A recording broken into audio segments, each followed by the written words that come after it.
What if the moment that changes your entire life doesn't feel like a moment at all? What if it feels like nothing, like an ordinary Tuesday, like a conversation you almost didn't have, like a thought you almost brushed away because it was too uncomfortable to sit with? Most people are waiting for their life to shift the way it happens in movies. A sudden collapse, a dramatic exit, a thunderclap moment where everything becomes clear. But that's not how transformation actually works. And if you keep waiting for the thunderclap, you will miss the whisper that was trying to reach you for years. Here is the uncomfortable truth. The moment your life shifts forever has probably already happened to you, more than once.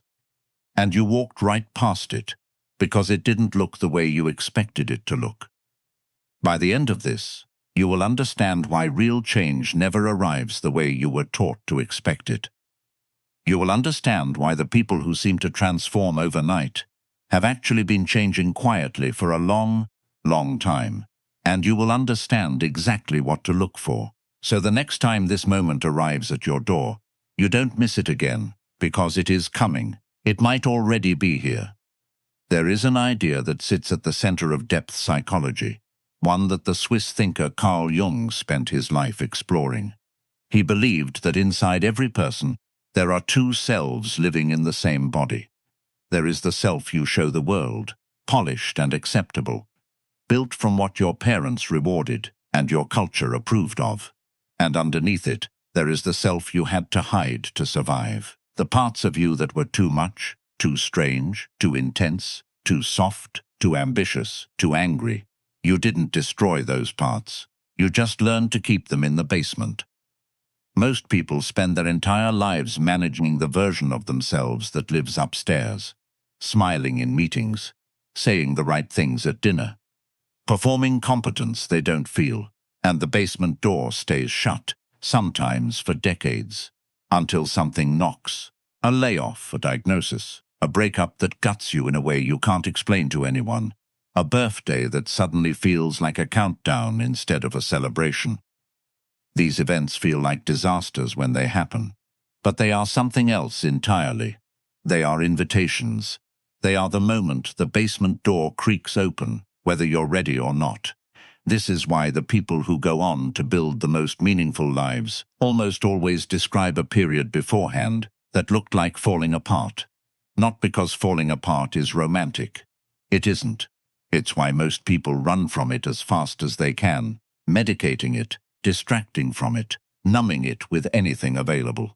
But running from the crack in your life is the single most reliable way to keep living a life that was never actually yours. Stay with me, because what comes next will change how you interpret every hard season you've ever lived through. There's a story about a man in his late 30s, a respected professional, the kind of person everyone assumed had it figured out. From the outside, his life was a success story. From the inside, he felt like he was suffocating. He began having strange, vivid dreams, visions that unsettled him so deeply he questioned his own sanity. His colleagues thought he was losing his mind. In some ways, he was. That man was Carl Jung himself, and the period he later called his confrontation with the unconscious very nearly broke him. But he did something almost nobody does when the basement door creaks open. He didn't slam it shut. He didn't perform stability for an audience that wasn't watching closely anyway. He sat down on purpose and let the strange material rise. He wrote it down. He drew it. He treated the disturbance not as a malfunction, but as information.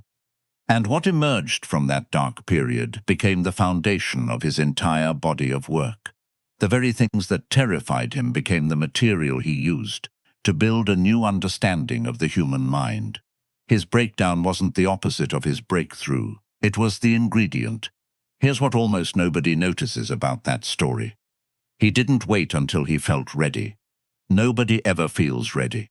Readiness is a myth invented by people who want permission to stay comfortable a little longer. He moved while it was still frightening.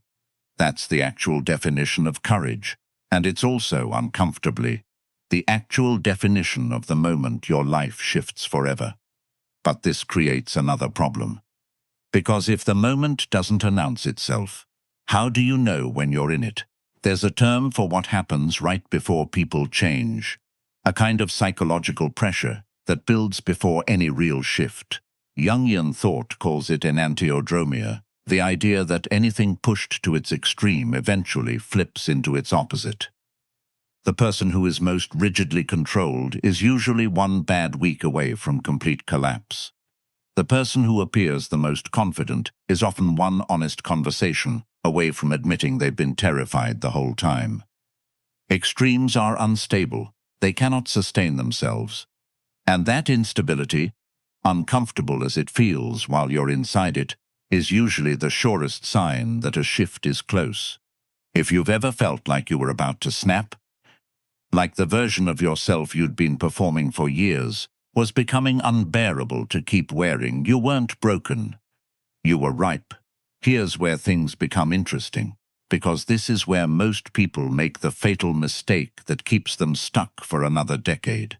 When the pressure builds, when the basement door creaks, the instinct is to fix the surface. Change jobs, but keep the same self-abandoning habits. Start a new relationship, but bring the same unexamined wounds into it. Move cities, get a new haircut, rearrange every external detail while leaving the internal architecture completely untouched. It feels like change. It photographs like change. But 6 months later, the same suffocating feeling returns, because you renovated the house without ever going into the basement. There's a well-known finding from psychological research on lottery winners that illustrates this with brutal clarity. Studies following people after sudden windfalls found that within roughly a year, most had returned to close to their original baseline of happiness, regardless of how much money they'd won. The external circumstance transformed overnight. The internal architecture didn't move an inch, and so the person, remarkably, ended up feeling almost exactly the way they felt before, just with a bigger house to feel that way in. This is the trap almost everyone falls into, and it's why so many people chase external transformation their entire lives and wonder, quietly, privately, why nothing ever actually feels different. Real transformation doesn't happen in your circumstances. It happens in your relationship to yourself, and that relationship only changes when you stop running from the parts of you that scare you and start getting curious about them instead. This is where the second major idea comes in, one that reframes almost everything about how we should think about our worst qualities. Jung used the word shadow to describe everything about ourselves that we've rejected, denied, or refused to look at directly. Not just the obviously dark stuff either. Sometimes the shadow holds our unlived potential, our unexpressed ambition, the creative or powerful version of us that felt too dangerous to become because someone, somewhere, made it clear that version wasn't welcome. Here's the part that surprises almost everyone the first time they hear it. Whatever you refuse to acknowledge in yourself doesn't disappear. It goes underground, and from underground it starts running your life without your permission. The thing you hate most in other people is usually a mirror, pointed directly at the thing you've refused to see in yourself. The anger you never process leaks out sideways at people who didn't deserve it. The ambition you were taught to suppress reappears as bitterness toward anyone who dared to chase what you buried. You cannot outrun a shadow. You can only turn around and face it, and the strange, almost paradoxical relief that comes the moment you do is one of the most consistent findings across every depth-oriented therapeutic tradition that followed. The thing you were most afraid to look at directly is very rarely as monstrous as your avoidance of it made it feel. Think about the last time you were disproportionately irritated by someone. Not mildly annoyed, but genuinely triggered, out of proportion to what actually happened. That reaction is data. It's the shadow tapping you on the shoulder, offering you a chance to ask an uncomfortable but liberating question. What does this person have permission to be that I never let myself become? Most people never ask that question, which is exactly why they never succeed at actually changing. no matter how many new habits they try to bolt onto an unexamined self. But there's a deeper layer still, and this is where the story stops being about individual psychology and starts becoming something closer to myth. Jung proposed that beneath our personal unconscious, that private basement of repressed memories and rejected traits, there exists something shared. A layer of the psyche common to every human being, populated by recurring patterns he called archetypes: the hero, the mentor, the wanderer, the wise elder, the trickster. Stories from cultures that never had any contact with each other still tell strikingly similar tales, because we are all, in some sense, running the same underlying software. One of the most important of these patterns is what he called the hero's descent, the idea that meaningful transformation almost always requires a period of going down before you can rise. The hero doesn't become the hero by staying on the surface. They descend into the underworld, they face the dragon, they lose something they can never get back. And only then do they return, changed, carrying something valuable for the people who stayed above ground. Notice something about that structure. It is never comfortable. It is never convenient. It never happens on your timeline. And it always requires the willingness to walk toward the very thing you would instinctively want to avoid.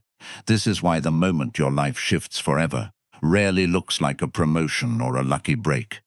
It looks like the divorce you didn't want, the diagnosis that terrified you, the failure that stripped away every identity you'd built your self-worth on. Not because suffering is noble in itself, it isn't. And anyone who romanticizes pain for its own sake has missed the point entirely. It's because descent is often the only doorway into the parts of yourself that were never available for renovation from the surface. Here's the part almost nobody tells you, though. The descent alone doesn't transform you. Plenty of people go through devastating loss and come out the other side more bitter, more closed, more afraid than before. The descent is necessary, but it isn't sufficient. What determines the outcome is what you do with your attention while you're down there.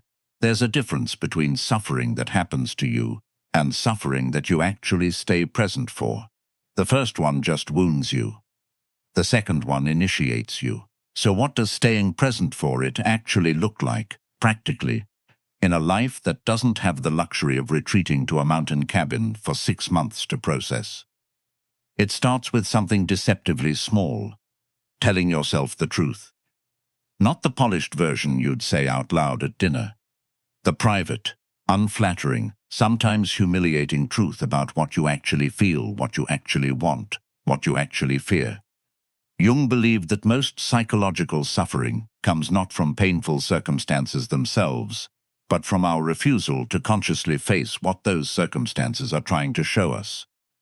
The symptom, he argued, is often a message in disguise, and the tragedy is how many people spend a fortune trying to silence the messenger instead of reading the message. This is uncomfortable to hear, because it means the anxiety that's been circling you for months isn't necessarily something to eliminate as quickly as possible. It might be the most honest part of you, trying desperately to get your attention about something you've been avoiding. What happens next surprises almost everyone.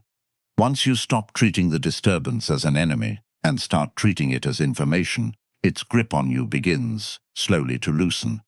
Not because you fixed it, because you finally listened to it. There's a story, less well known than it should be, about a woman who spent almost 15 years in a career she'd chosen at 22, back when she didn't yet know who she was. She built a reputation, a salary, a life that looked, from the outside, exactly like success. And every single night for years, she had the same recurring dream of standing in a house with a door she was never brave enough to open. She told almost no one about it. It felt too strange, too embarrassing. At 37, after a health scare that turned out, thankfully, to be minor, she finally sat with the dream instead of dismissing it. She asked herself, for the first time in 15 years, what she was actually afraid to find behind that door. The answer, when it came, wasn't dramatic. It was simple, and it was devastating in its simplicity. She was afraid of finding out that the life she'd built had never actually been hers, that she'd built it to be acceptable, not to be true. Within 2 years, she had restructured her entire career around work that had haunted the edges of her attention since childhood, work she'd dismissed as impractical at 22.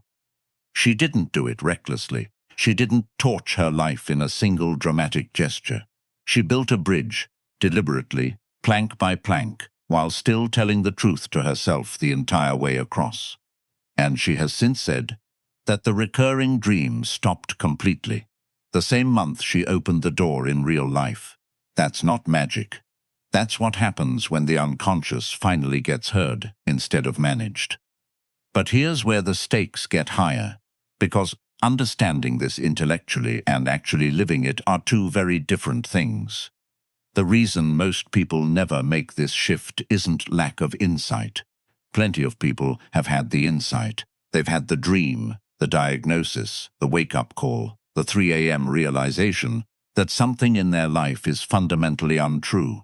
The reason they don't change is fear of what Jung called individuation, the lifelong process of becoming who you actually are instead of who you were conditioned to be.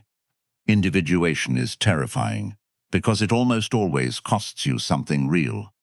Relationships that were built on the old, performed version of you may not survive contact with the true one. Identities you've clung to for validation may need to be quietly retired. People around you, even the ones who love you, may resist your growth, not out of malice, but because your change threatens the unspoken agreements that kept the whole system stable. Your becoming makes other people confront their own unlived lives, and that's uncomfortable for everyone involved. This is why the moment your life shifts forever is rarely celebrated by the people closest to you, at least not at first. Real transformation tends to be a quiet, sometimes lonely process before it ever becomes a visible, admirable one. If you're waiting for applause before you allow yourself to change, you may be waiting your entire life. And here is the insight that changes everything, the one worth sitting with more than any other idea in this entire journey. The moment your life shifts forever is not a single event. It is a decision, repeated. It is the decision, made over and over, in small, unremarkable instances. To tell yourself the truth instead of the comfortable lie. To feel the feeling instead of numbing it. To turn toward the shadow instead of projecting it onto someone else. To open the door in the dream, in your actual waking life, long before you feel ready. You are not waiting for a lightning bolt. You are building, quietly, invisibly, the person who will be capable of walking through the door when it finally appears in front of you. And the strange, beautiful truth is that this person is being built right now, in exactly this moment, by the simple fact that you kept listening this far. There's another layer to this that most people never examine, and it explains why so many relationships quietly rot from the inside, while looking perfectly fine from the outside. Jung used the word persona to describe the mask each of us wears in public, the socially acceptable face we present, so the world will approve of us. The word itself comes from the Latin term for a theatrical mask, and that origin matters, because a mask is not inherently a bad thing. You need a persona to function in the world. You need a professional version of yourself for the office, a composed version for difficult family gatherings, a patient version for people who test that patience daily. The persona becomes dangerous only when you forget it's a mask at all. When you start believing the mask is the whole of who you are. This is where an enormous number of people quietly lose themselves without ever noticing the moment it happened. They wear the competent mask so consistently, for so many years, that eventually there's nothing left underneath it that they can locate on command. Ask them what they actually want, stripped of any audience, and they go silent because the question requires an organ they stopped exercising a long time ago. Here's what almost nobody notices about the persona until it's already caused damage. The more rigidly you cling to the mask, the more violently the dissist parts of you will eventually erupt. The disciplined executive who never once raises their voice at work until the year they inexplicably blow up their marriage over something that, on paper, looks trivial. The endlessly agreeable friend who never says no until the year they vanish entirely, exhausted by a decade of self-erasure nobody ever noticed because it was too well performed. This connects directly to something else Jung noticed, a phenomenon he called projection. We don't just repress our shadow. We unconsciously hand it to other people to carry for us. The quality we cannot tolerate seeing in ourselves gets, almost magically, relocated onto someone nearby. And suddenly that person becomes intolerable to us in a way that feels completely justified, completely rational, and is almost never actually about them. Think about the coworker who infuriates you by being shamelessly ambitious, or the friend whose confidence borders, in your eyes, on arrogance, or the family member whose emotional volatility embarrasses you every holiday.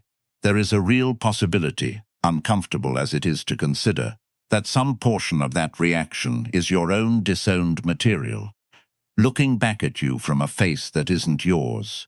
This doesn't mean every conflict is secretly your fault, and it doesn't mean other people's behavior is never genuinely a problem. It means that the intensity of your reaction is worth examining separately from the legitimacy of the complaint. Mild irritation is usually just information about someone else. Disproportionate rage, the kind that keeps you up rehearsing arguments at midnight, is very often information about you. But this creates another problem, because once you start seeing your own shadow reflected in the people around you, it becomes tempting to withdraw from other people entirely, to treat every relationship as a hall of mirrors too exhausting to navigate. That instinct, understandable as it is, leads in exactly the wrong direction. Because relationships, it turns out, are not a distraction from the work of becoming yourself. They are one of the fastest routes there. The people who trigger you most intensely are, in a strange and almost unfair way, some of your greatest teachers, precisely because they're showing you material you'd never find on your own in quiet isolation. Solitude has its place, and there is real value in retreat and reflection, but the shadow rarely reveals itself fully to someone sitting alone in a room. It needs contact, it needs friction, it needs another human being to bump against before it shows its true shape. This is also where something Jung took seriously, and which many of his contemporaries dismissed outright, becomes relevant. He used the term synchronicity to describe meaningful coincidences. Moments when an inner psychological state and an outer event line up in a way that feels significant, even though there's no obvious causal link between them. The book that falls open to exactly the passage you needed. The stranger who says, almost word for word, the sentence you'd been avoiding saying to yourself. The person from your past who reappears the exact week you finally start questioning the decision you made because of them. Skeptics call it selective attention, and there's truth in that critique. Once you're primed to notice something, you notice it more. But Jung's deeper point wasn't really about proving some mystical force governs the universe. It was about paying attention. Most people move through these moments completely unconscious, filing them away as random noise. The people whose lives actually shift are the ones who've trained themselves to stop when something lines up with uncanny precision and ask what it might be pointing toward. You don't need to believe in anything supernatural to use this. You simply need to take seriously the moments that feel loaded with more meaning than logic can fully explain, instead of rushing past them the way you rush past almost everything else in a life engineered for constant distraction. Because it's the part most self-improvement content is too afraid to admit. Transformation is not a single climb towards some final arrived version of yourself.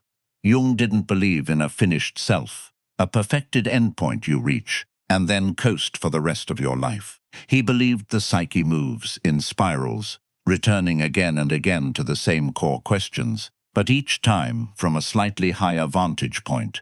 with slightly more capacity to hold what it finds. You will face the shadow more than once. You will descend more than once. This isn't failure. It's the actual shape of a life being lived honestly instead of merely managed. So if you're in a hard season right now, if something in your life has cracked open in a way that terrifies you, consider the possibility that you are not falling apart. You're in the exact structure that every meaningful transformation in recorded history has taken. The descent before the return, the pressure before the shift, the basement door creaking open, asking to finally be walked through. Nobody else can do this part for you. Nobody else can open the door on your behalf. But you are far more ready than you feel. And readiness was always a myth invented to keep you waiting a little longer than necessary. The moment your life shifts forever is not somewhere out ahead of you, waiting for the right circumstances to arrive. It is available to you the next time something uncomfortable rises to the surface and you choose, for once, not to look away. That choice made quietly, made privately, made without an audience, is the whole thing. It always was. If this changed the way you see your own hardest seasons, stay close, because the next lesson goes even deeper into exactly what to do the moment you decide to walk through that door.